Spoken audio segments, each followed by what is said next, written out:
is announcing a reduction of the growth numbers. So in that sense, like the urgency to act is definitely there. And I think that one of the things that every CEO that I speak with tells me is it's all about reducing uncertainty at some point, because at the moment, while nobody knows whether there will be a deal, what the deal will entail, investment decisions are being procrastinated, consumers are procrastinating consumption decisions.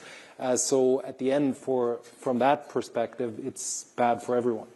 So there's a Polish official, I think 2 weeks ago, said, the U.S. just lost $5 trillion. Like, we'll just wait and see how this goes. But you're saying that even though it might be that you could get a better deal in a couple of weeks, that the economic picture will have gotten significantly. We wait for an agreement. The longer we let the uncertainty in both of our economies linger, and I just don't see that as a positive. Okay. I think were in Washington just before the tariffs were announced. Yes. Well, I was in Washington. I landed literally when the auto tariffs were just announced, which was a few days before the reciprocals were announced. So I was sandwiched in the middle.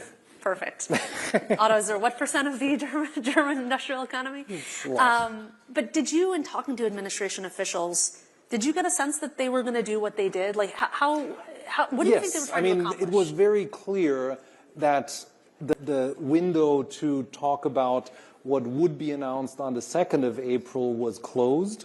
So that was very clear that there wasn't a willingness to sort of rethink the ideas around the 2nd of April. But everyone also said there would be this phase of engagement and willingness to negotiate, and I took with me the clear message to Berlin and Brussels that we should take seriously, on the one side, what would be announced, but on the other side, also the clear signal that exactly what's happening now, namely a phase where there is room for negotiation, would come up.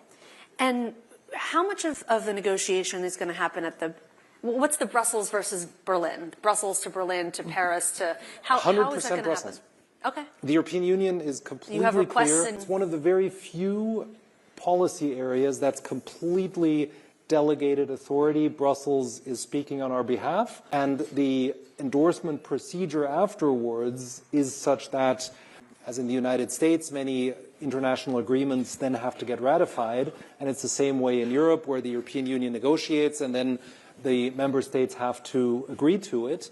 But the whole negotiation is being done at the European level. So how do you make sure that German autos are right up there with French champagne, and as these sort of one-off requests get mandated and people figure out what goes in and what comes out, how do you